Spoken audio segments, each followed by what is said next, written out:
yeah, homelessing in here. Not as good as I thought it would be, you know. I was always like, what would it be like to be homeless, you know? And, 6 out of 10, I guess. So, I've just been living outside. Fresh outdoors, you know. There's a severe lack of movies here. You might be wondering, what am I supposed to talk about out here? There's no Yo Gabba Gabba. There's no anything. There's no desk. I don't have it. I don't have anything to rest on. I sleep at my desk. I haven't slept in days now. I don't have a desk. Just kidding. Actually, no, there was one day that I did accidentally fall asleep. I just completely passed out on the floor. I woke up and there was a deer right next to me. It was licking my ear. So I didn't manage to salvage that much when my house burned down. Pretty much everything is gone. The only things I saved was a plate and the same Captain Underpants book, Wedgie Woman, the original and full color version. I couldn't have, you know, saved like some money or some prized memories or anything like that. No, I saved Wedgie Woman. And I'm loving it, man. This has been like the greatest thing ever. I've really got, you know, the amount of time, because I can't do anything. I've really had the amount of time to really go through. I've actually read both of these books back to back. It's pretty much the only entertainment out here. If I didn't have this, I'd probably go insane with my good friend Tyler. It's not a good thing. But now here comes to the question. Which version is better, the black and white version or the full color version? This has been a question pondering me for a while. I normally say the black and white versions, but this is kind of an interesting case. You know, when going through these books, I really start thinking, man, one might not definitively be better than the other. This is actually an interesting case for me because the full color version was one of the first books I ever got, and the black and white version was only one I got pretty recently, past like 2 years or something like that. So I pretty much don't... It's kind of hard putting down one answer, you know? See, on one hand, it is in color, and I think a few books, like the 9th one, like all the lighting and a lot of the line art, well, it doesn't look as good. It's not as sharp. This one isn't as bad. This one's actually pretty good for coloring.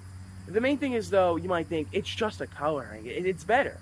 No, some of the text is actually changed. I can't name a specific example, but it'll be like in the original book, if you call someone an idiot, it's now like chum chum brain or something. Like he can't say idiot. I guess Scholastic doesn't like that. I get it. They're popular books for kids in school, you know.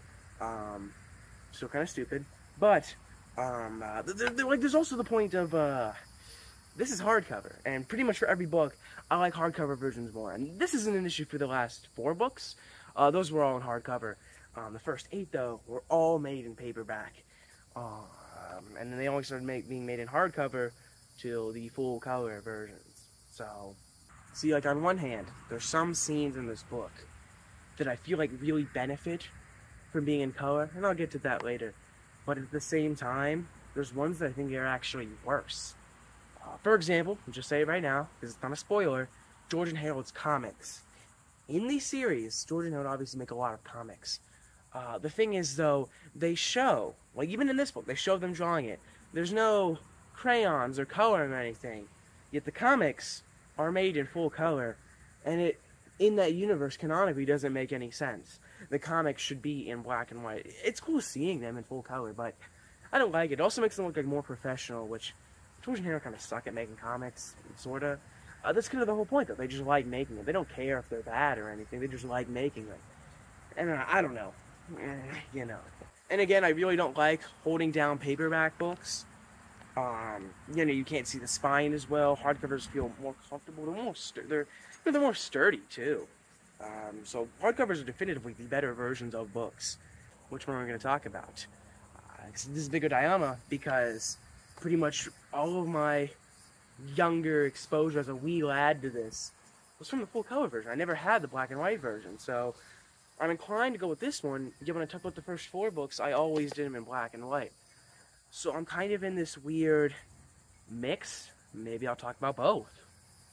Okay, so these are the 2 books we're talking about. I'll start with the black and white ones, and go through certain parts I think work better with the full color version. Okay, Captain Underpants and the Wrath of the Wicked Wedgie Woman. This is the 5th book in the series, made in 2001. Now let's just get into it. So the book starts with this classic, George and Harold recap opening. But then it starts with, all this, but it weirdly puts a bigger focus on Miss Ribble. But you find out why. She's retiring. This is great news for the kids, but Mrs. Ribble wants her retirement her way, not what literally anybody else in the world would enjoy. She makes him write all these messages, and she makes him make cards for her. And of course, George and Harold, being the heroes of the series, make a comic making fun of her. Captain Underpants and the Wrath of the Wicked Wedgie Woman, a character they just created, made to look like Miss Ribble, and I already have some worries. The comic is pretty decent. It's not one of their best comics, but it's not one of the worst ones ever, I mean, it's okay, I guess. Their best comic in the series, as of so far, I don't remember the comics that well. I love this series and remember a lot of stuff, but I don't remember every single comic they did. I know in the 2nd book, the comic is what makes the Turbo Toilets, the Turbo Toilet 2000, the talking toilets come to life, but, But of course, Miss Ribble was very mad at this, at their comic. So George and Harold are in trouble, and they're assigned to write the memo for that week of the school, like the next week. They're supposed to, copy it and, share it out and everything like that, but, George and Harold are just gonna keep this memo, this super boring memo, So, George and Harold completely change what the memo says. Classic. It's funny, too, whenever they see Mr. Krupp, Harold has the smartest idea ever. You don't fully figure it out till later. He gets Mr. Krupp to write, signed, Mr. Krupp, on the card, because Mr. Krupp sees him walking in the hallway, taking the memos and stuff like that. And, yeah, make him write, signed, Mr. Krupp. I don't want to reveal what it is right now, but you'll find out.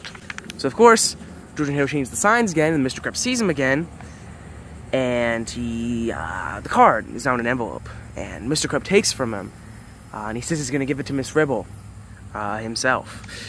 This is going to be his biggest mistake yet. So Mr. Krupp hand-delivers the card at her retirement party, which is really bad, classic Captain Underpants, and that's what the card says.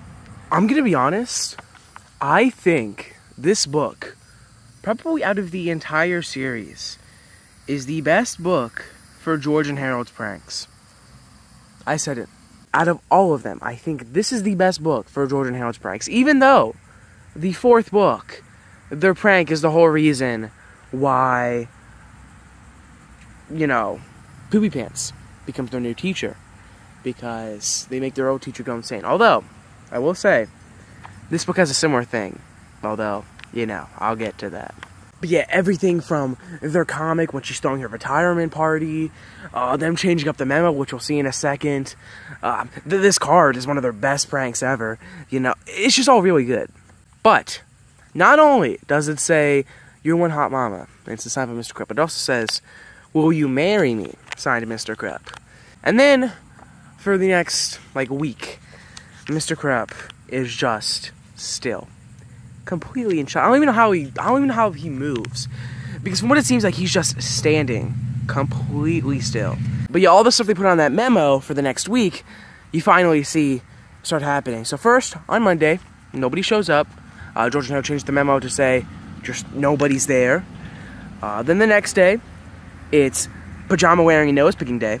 Then on Wednesday, it's the whole school smelled like garlic and rotten egg sandwiches. Not entirely sure, but also Mr. Krupp is just saying blah blah blah blah blah blah blah blah. Yeah, you can tell this man is in absolute shock. He's just completely flabbergasted. On Thursday, I guess was food fight day, and then Friday, which was the picture day, everybody dresses up as bees. That'd be the funniest yearbook ever or something like that, where it's just all of the kids dressed up as bees. George and Harold are the best, man. Then we get to the big wedding. That's what the chapter's called. And this is probably where I think I might switch to the full color version. See, whoa, look at all this color now. You know, everything looks so much nicer, I will admit. But you know, that to be fair, that's also mainly this part. I really feel like pretty much everything else is fine in black and white up until this point. You know, like even in the, you know, book, it's everything is fine in the black and white versions. I'm just saying this part is the first main part where the book actively is better in the full color version. This is the wedding, and it's really funny because for one, it's on a Saturday, so it's the one downside of all the stuff George and Harold did, but also, could they really not invite anybody else but kids? You know what I mean? Like, it's just all of the students.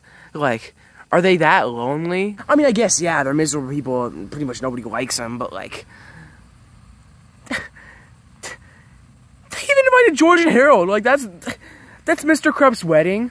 2 kids who he actively hates. And, you know, if he knew, actually what they did, he would especially not invite him, probably. Maybe, again, I don't know. They have no people they actually know. But if he knew George and Harold turned him into Captain Underpants, then, which I'm surprised he doesn't already kind of somewhat know. You know what I mean? Like, if you see Captain Underpants on the news, which you'll probably hear about, or, I was about to say, like, one of his friends would be like, oh, hey, there was a guy that looked like you on the news. Mr. Krupp doesn't have any friends, as we've established.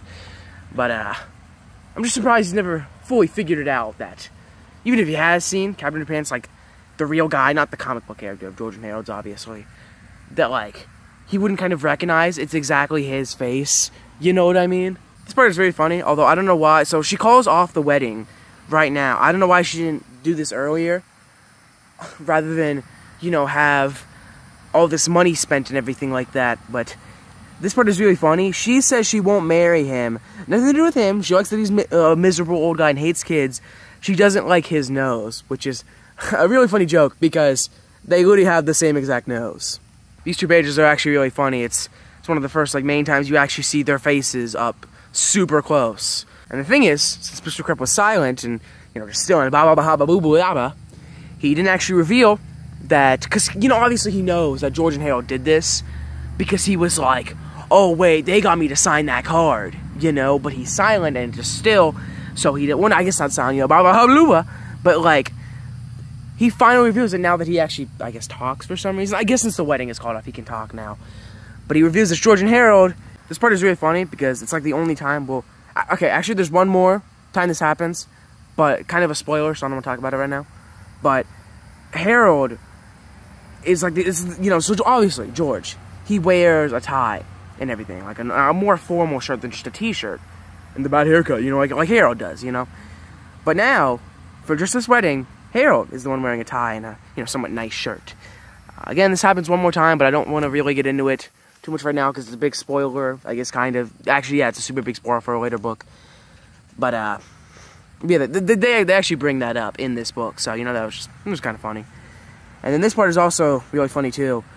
Miss Ribble, she grabs this giant pillar, slams it down on a table, chasing after George and Harold. All this food goes flying in the air. And then we get one of the most beautiful pages in this entire book. And a scene that's much better. Or, I guess not scene, it's in the book. Could this be counted as a scene still? I don't know. This section of the book is, it's much better. You know, I think all this wedding stuff is much better in the full color version. But, look at this. The creamy candied carrots clobbered the kindergarteners. The fatty fried fish fritters flipped onto the first graders. The sweet and sour spaghetti squash splattered the second graders.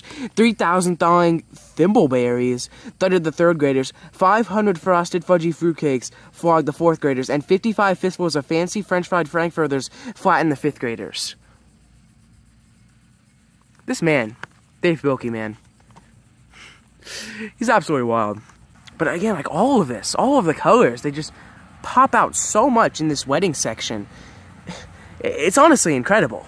But then she hits this swan ice sculpture, and the wedding cake ends up flying in the air, and when she finally has George and Harold,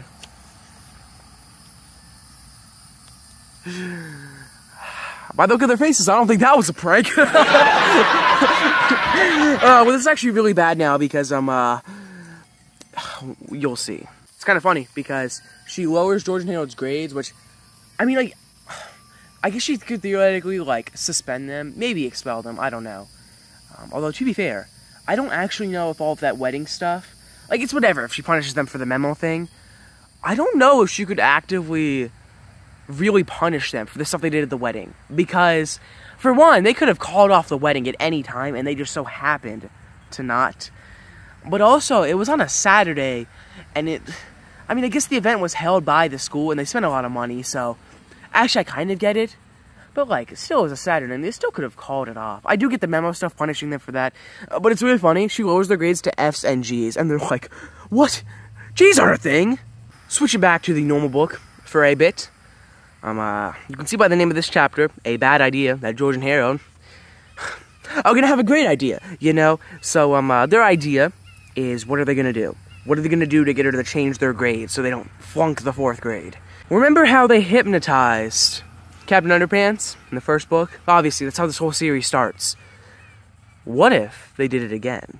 The return of the 3D hypno ring. So they hypnotize her and they're like, oh hey, change your grades back, and also don't be like an evil, crazy, Wedgie woman, you know, like our comic. We interrupt this chapter to bring you an important message, which is already a kind of funny meta joke, but the hypno rings get recalled because, well, already, this is kind of, thanks Shim Shim, that's already kind of a reference to Poopy Pants, the last book, you know.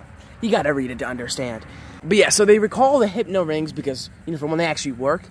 And 2, the big thing is that they actually work opposite on women. So remember when I said that George and Harold told Wedgie woman to not be like a Wedgie woman? Well, if everything's the opposite, then maybe she will be like a Wedgie woman. So first for George and Harold, it's all pretty fine. You know, they don't know about this, and also she was just kind of disorientated. She didn't actually, you know, immediately become Wedgie woman or anything like that. But, you know, so George and Harold, they have this sleepover, and, like, this part is really good. I think all the shading and lighting, and also the, like, night sky in the background is all really good. But, yeah, so George and Harold have a sleepover, and they think everything's good. You know, like, Mr. Rebel is going to be different, you know, their grades are going to be up, they're having a nice sleepover, everything's good. The thing is, one of the wildest things ever happens. Mr. Rebel just finds George and Harold's treehouse and just walks in there.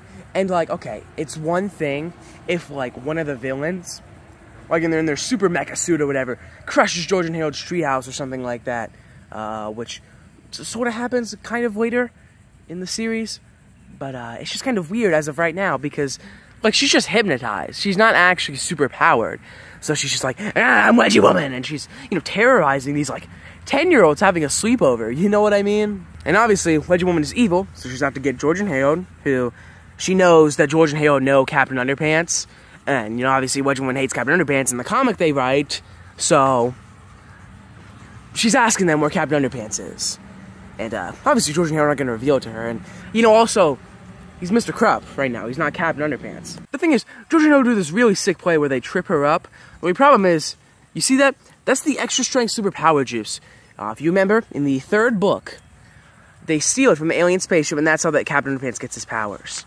The thing is, she hits the wall of their treehouse, and it's on their shelf, so it falls into her hair. So, if you remember, in the 3rd Captain Underpants book, Captain Underpants just swallows it whole, so he all becomes super. But I guess since it just landed in her hair, just her hair becomes crazy. It's actually funny. Harold's like, oh, what's the worst that could happen? You know, what is her hair gonna go crazy? Or, like, what is her, like, head gonna go crazy, like, with superpowers? Yeah, they kind of spoke too soon. This part is actually kind of funny, because in their comic, it's almost like a real-life version of what happens in their comic, because in their comic, it's not exactly like this. In their comic, she's like a robot, sort of. She becomes a robot in the comic that they make, and she has, like, metal arms inside of her body that sticks out of her hair. This is just, like, actually genetic, crazy hair. I really like her design with this hair like this. And, you know, all the green and stuff. It all kind of complements pretty well. The thing is, she's not the most threatening villain. The thing is, though, I think since they poured on her hair, they say, like, oh, like, some of the superpower juice also got into her brain as well, so now she's way smarter, too. Because you see, she starts building robots out of stuff from her house also. This is very funny. And you see what she's building, and she's actually building George and Harold robots. It's kind of a cool idea. I'm surprised they didn't try something like this before. Although, to be fair, this was only the 5th book, and this was only, like, 2001, and the first book was, like, what, 97? So only, like, 4 years, but I'm glad he eventually got around to doing, like a Robo George and Harold concept. It was a good idea.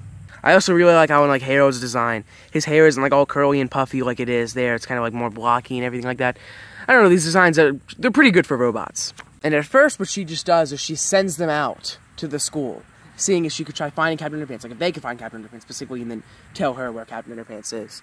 So she sends them to school, and nobody actually tells that they're not George and Harold at first, because it's all cartoons. If you wear a mustache in the cartoon, like a fake mustache, you completely different identity, like, you're not the same person at all.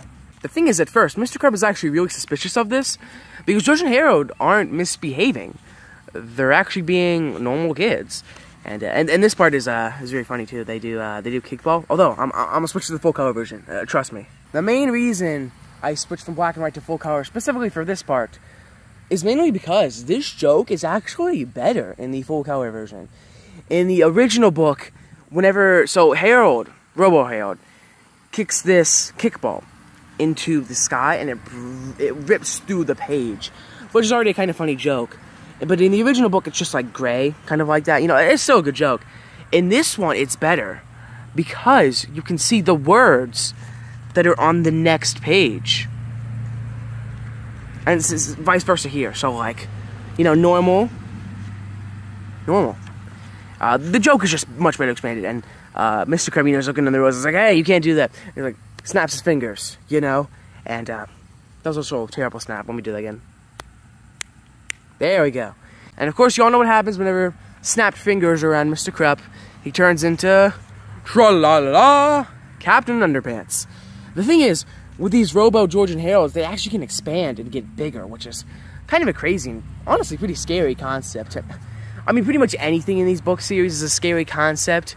George and Harold always having to fight out these crazy supervillains, and they're in 4th grade. You know what I mean? It's.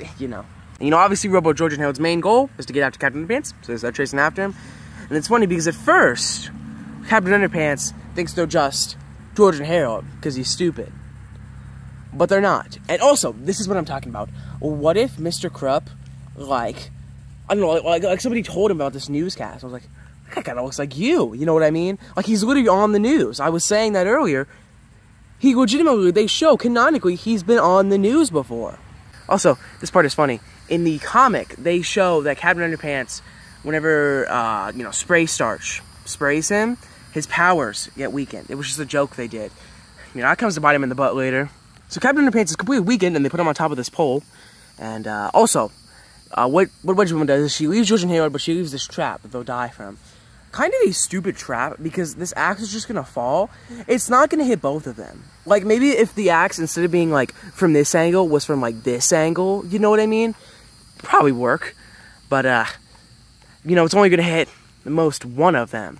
So, plan doesn't really work out the best. Especially because after she leaves, George and Harold just do this.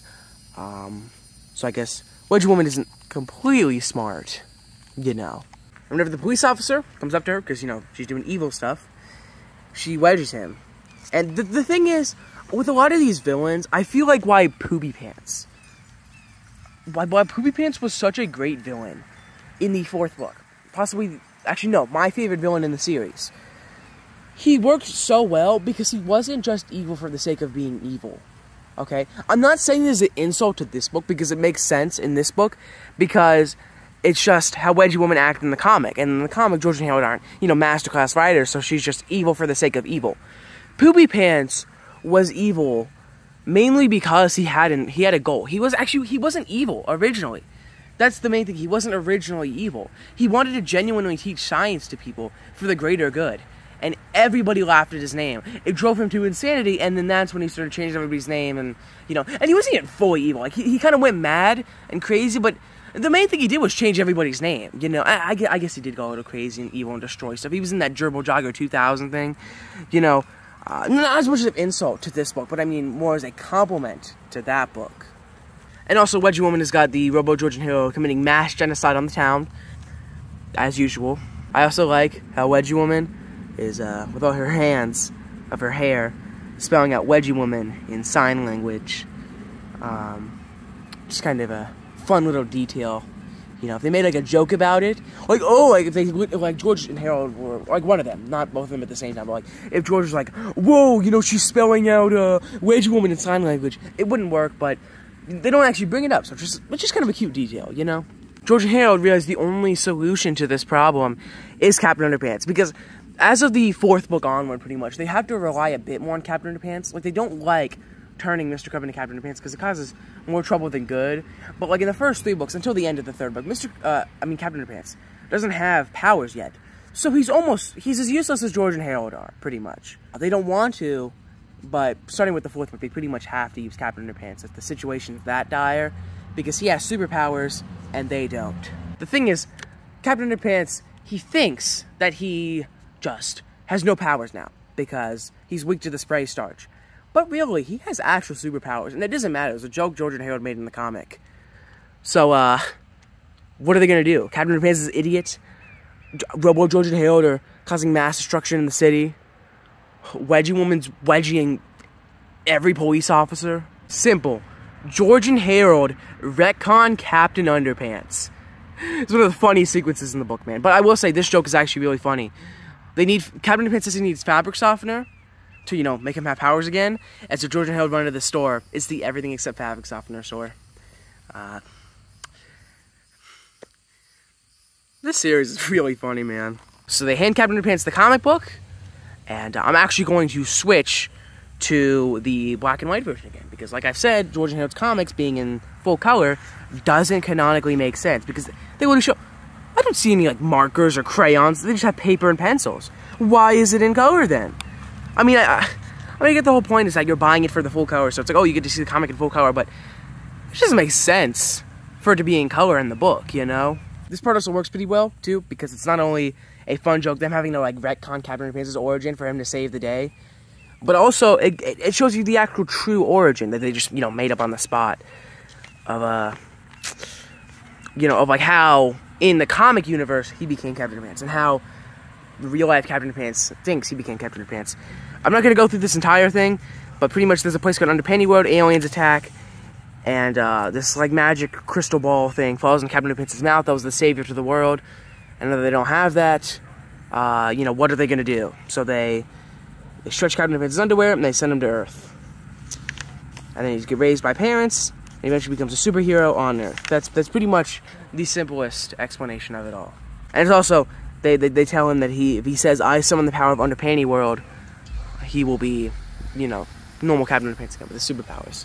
Obviously not actually, but they just do that so that way Captain Underpants thinks he's back to normal. So he gets up and he goes to fight these Robo George and Robo Harold. I also really like the drawings in these books are so good, man. A lot of times they're so expressive.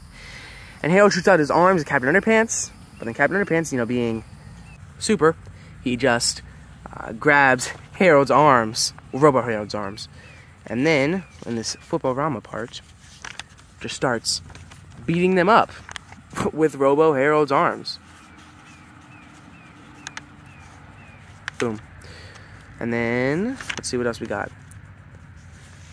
Boom, boom. Oh, wait. Boom, boom, boom. Poke him in the eyes. It's like Three Stooges or something, you know? Bash him.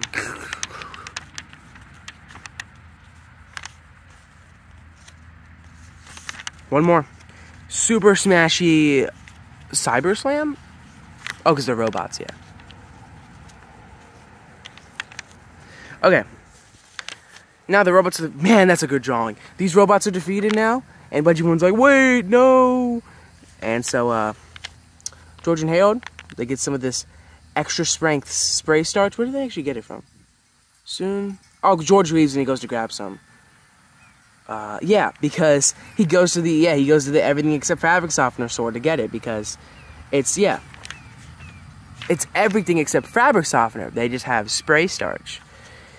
And they lie about like what it is to Wedgie Woman. And they figure the main way to defeat her is just get rid of her hair, and then she's weak. And they trick her into using it. And there's this cloud, and then boom, they're all bald. Captain Underpants doesn't make a difference, but not really for George either. This part has always kind of confused me, because like I always thought their heads were like flat, like completely, which is kind of like what it's normally shown as, you know. And George's head is flat, but Harold's is kind of like rounded, like an egg almost. Like it's blocked by his hair when you see it, but like, why are their heads different like that? Especially because all the adults, they have, think about it, all the adults have rounded heads, but the kids have like flat heads. I mean, except for sometimes apparently. So that's the end of Wedgie Woman. George and Harold hypnotize her, but they know it's opposite now. So they say, you will be Wedgie Woman. Oh, and you won't make cookies for us and be nice every day. And then so, of course, she does this. And it's actually really funny. Her hair is just a little tag thing. They don't really focus on like Miss Ribble being like the only nice teacher now. They show it in the next book. Spoiler, I guess, kind of. But after like the 6th book, they don't really like ever talk about it like ever again. So, you know, I guess that kind of sucks. Miss Ribble never ever plays a super huge role ever again. I always like these villains that kind of like, you know, feel more tied to George and Harold. Like this one, or Poopy Pants, like he's the science teacher or whatever, you know, kind of. Rather than just the Triple Toe 2000, which, like, yeah, it's their comic, but, like, kind of has no reason to actually exist outside of that. Snaps her fingers, and then here we go again, and spoiler alert, for the final time. This is the final time ever in the series. Also, we're sorry if you didn't put the instructions on the picture. Yeah, because it tells you not to, something with the flip-around or whatever. After this book, the series, like, so every book is just like a one-off adventure, you know? Like, it has continuity, but it's not, oh, one book leads into the next. You know, there's no cliffhanger. This is the final time that ever happens. The 6th book onward, it's just always a cliffhanger leading into the next book. Except for the final one, obviously. Man, I love this book. Of the series so far, I would probably have to say it's my 2nd favorite. Probably behind Poopy Pants. I just think Poopy Pants was a really, really good villain. And I also like George and Harold being tiny. There's a lot of fun shenanigans. Just the school itself being tiny led to a lot of fun shenanigans, you know. And this book, though, in a lot of ways, I think, villain-wise, the other book does better. But the stuff at the school setting up to, you know, the villain taking over, I think this book does a much better job, if not the best in this series. I love the retirement stuff. I love the wedding stuff. All of it is great, classic Captain Underpants. And yeah, that's pretty much the book. You know, amazing book. And, yeah, I guess I'm still homeless. And I have no other entertainment, so I'll probably just keep rereading this book for as long as I get a house back, which I don't have a job, so I don't have any way of making money. So, hopefully not never. Anyways, I like Captain Underpants and the Wrath of the Wicked Wedgie Woman.